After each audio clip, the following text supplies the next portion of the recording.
Hi everyone, welcome to this channel. Today, we're going to dive deep into something that's often puzzling but rarely explained in detail. Have you ever felt like you're being watched, even when you're alone? In this episode, we're going to uncover one of the creepiest stories you've never heard before. Eleanor Whitford had never fully known her mother. After her death in Eleanor's early teens, the woman's memory became more of a faded portrait than a warm recollection. Raised by her maternal aunt in the outskirts of London, Eleanor never asked too many questions, perhaps because no one ever offered answers.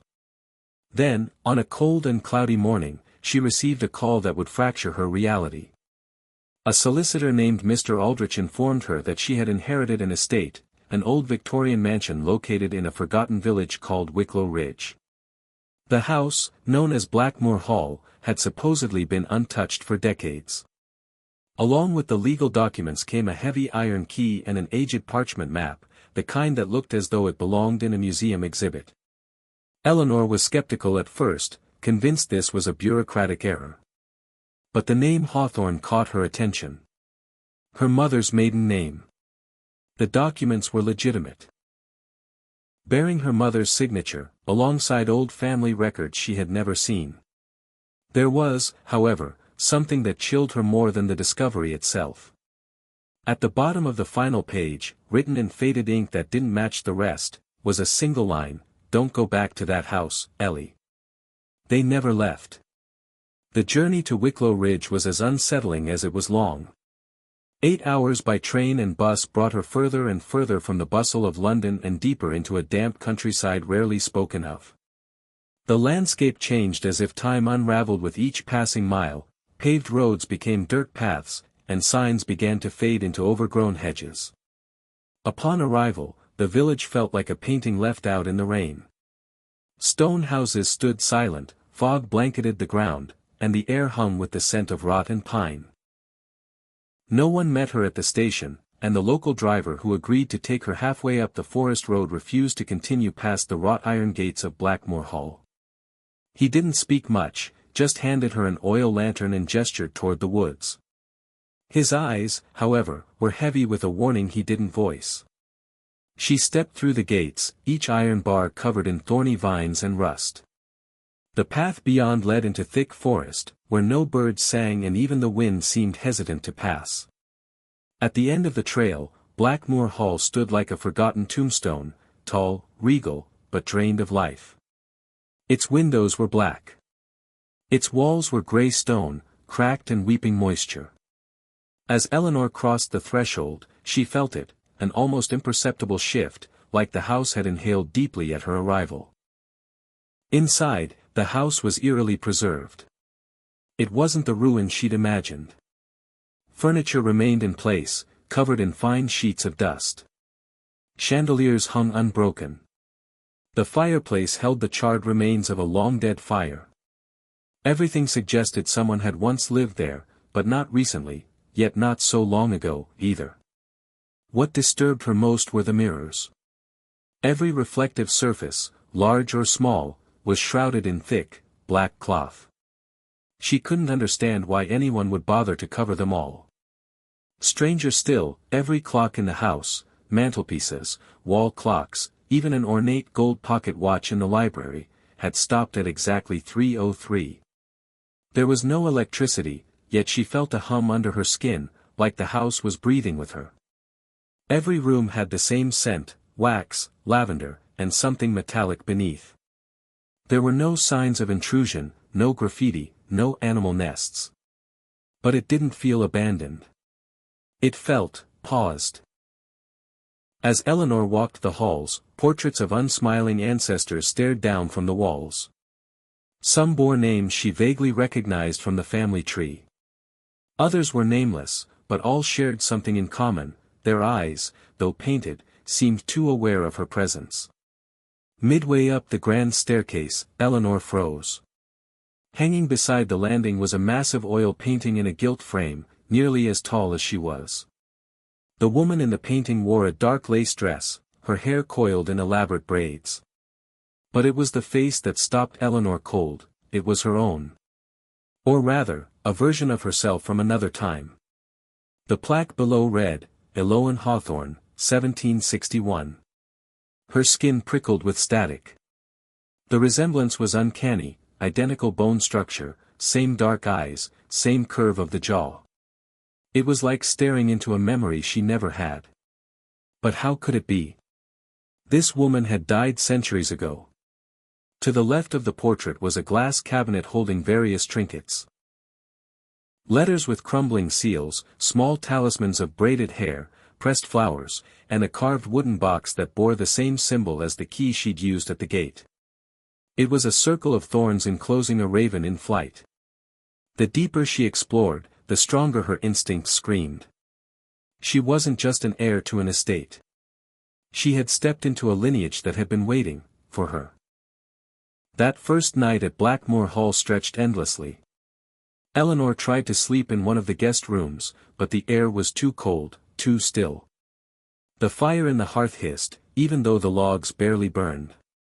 Outside, rain pattered against the windows, a sound she normally found calming, until it was interrupted by footsteps above. Deliberate.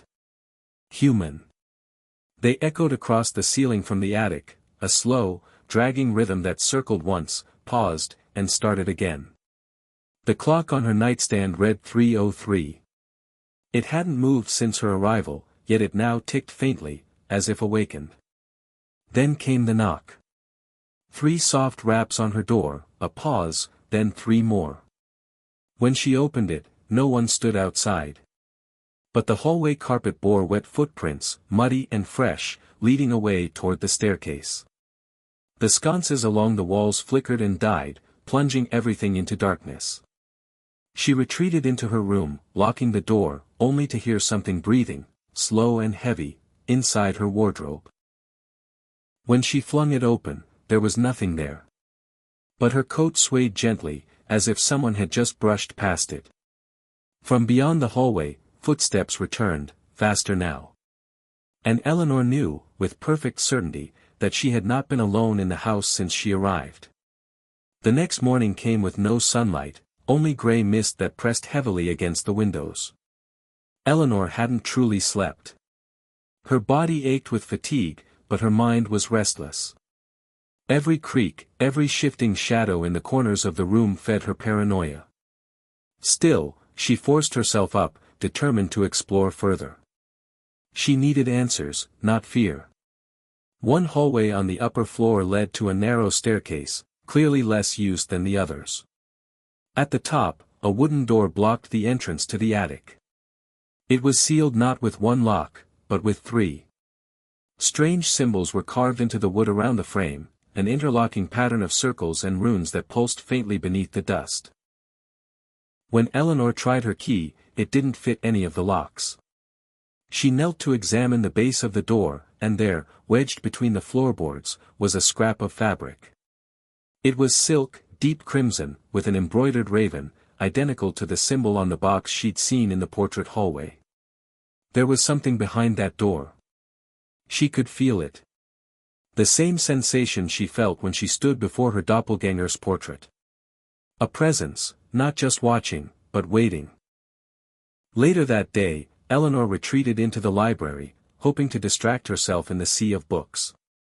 Dust covered every surface, yet a particular leather-bound volume stood out.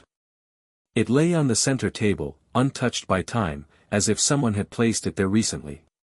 The cover bore no title. Inside, handwritten entries filled the yellowing pages, dated from the late 1700s to the early 1800s. The journal belonged to Eleanor Hawthorne. Her ancestor. The woman who looked exactly like her. The entries began mundanely, discussions of guests, the seasons, the mood of the house. But as the pages turned, a descent into fear unfolded. Eleanor described strange occurrences, reflections that didn't match her movements, whispers coming from the mirrors, and a family ritual passed down in secrecy. One page chilled Eleanor's blood. The mirrors are not reflections, they are windows.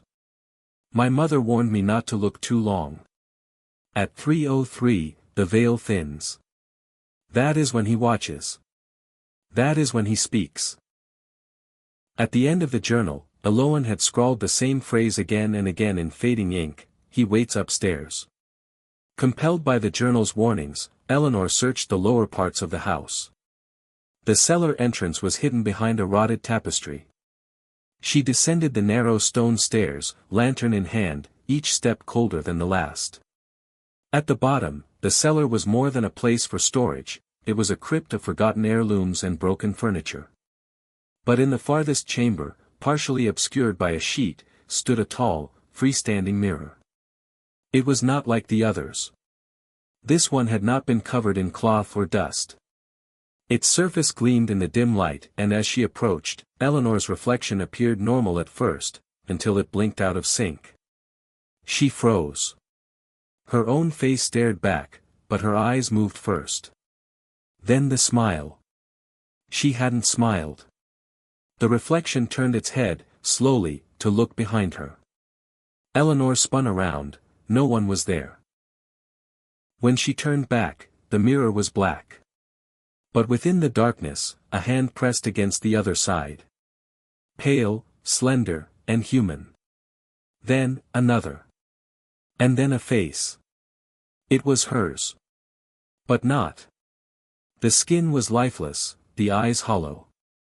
And then it mouthed words she couldn't hear, but felt: "You are not the first." Rattled, Eleanor returned to the study where she had first seen the family records. On closer inspection, the family tree was not as linear as she thought. Names repeated: Eloan, Eleanor, Elise, Elle.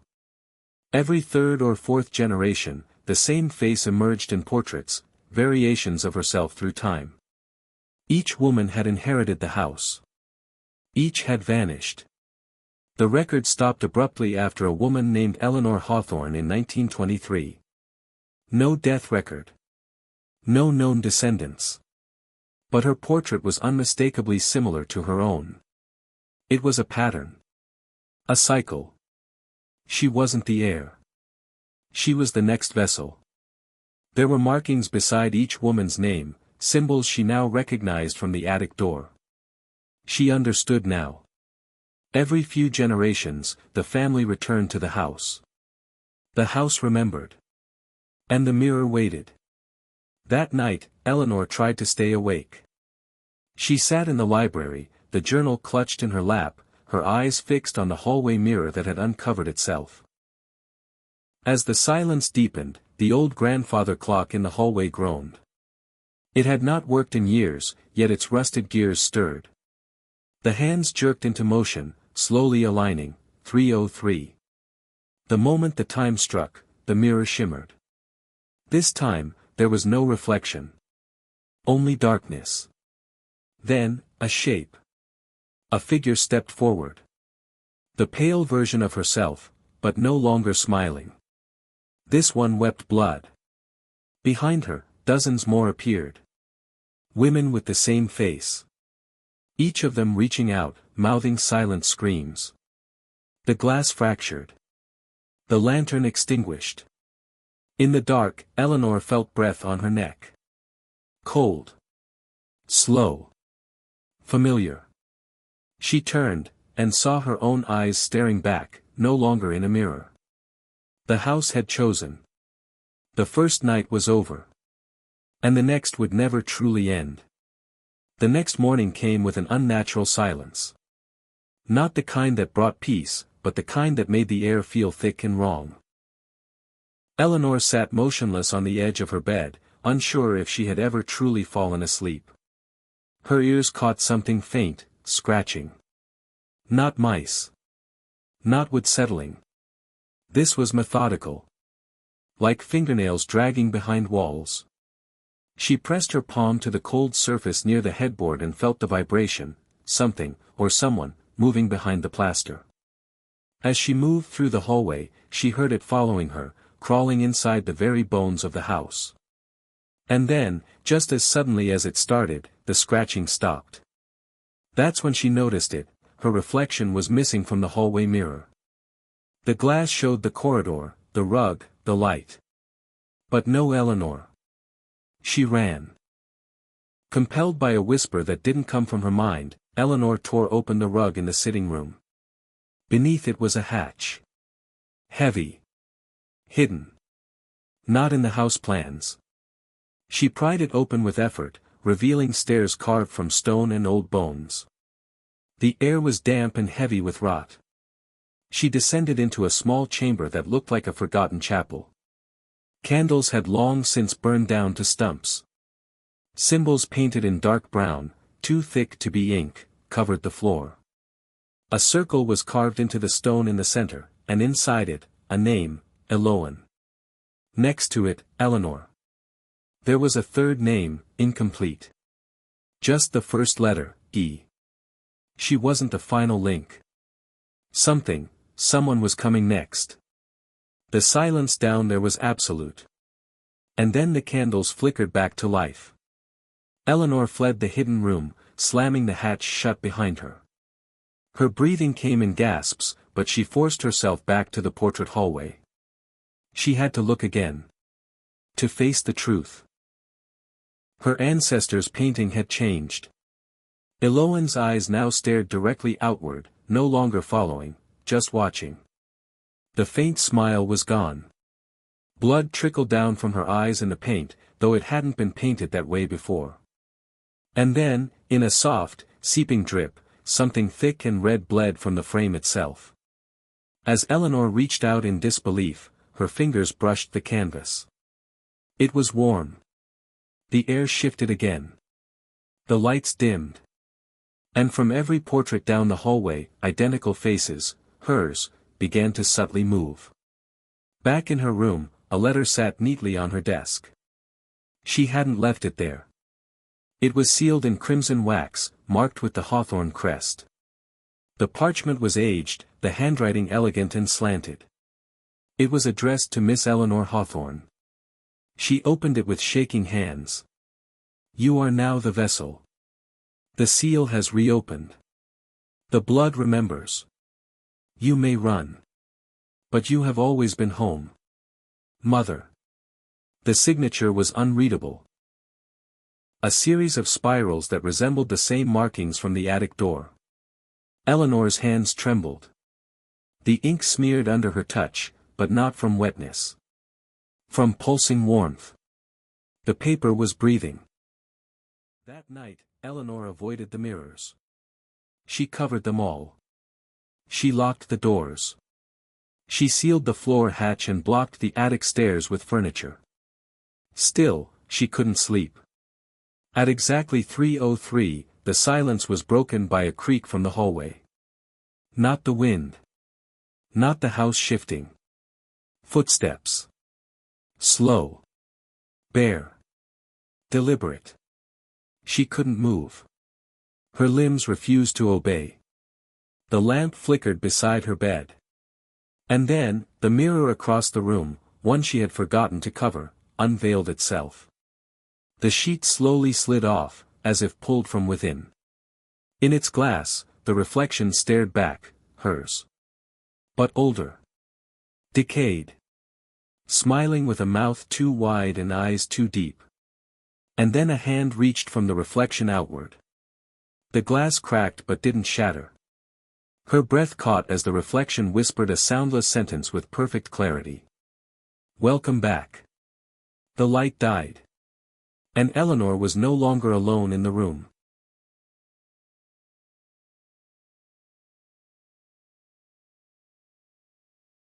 That was our story for tonight. Do you think it's just an ordinary tale, or is there something more to it? Share your thoughts in the comments. Don't forget to like, share, and subscribe so you won't miss the next stories. See you, if you still dare to watch next time.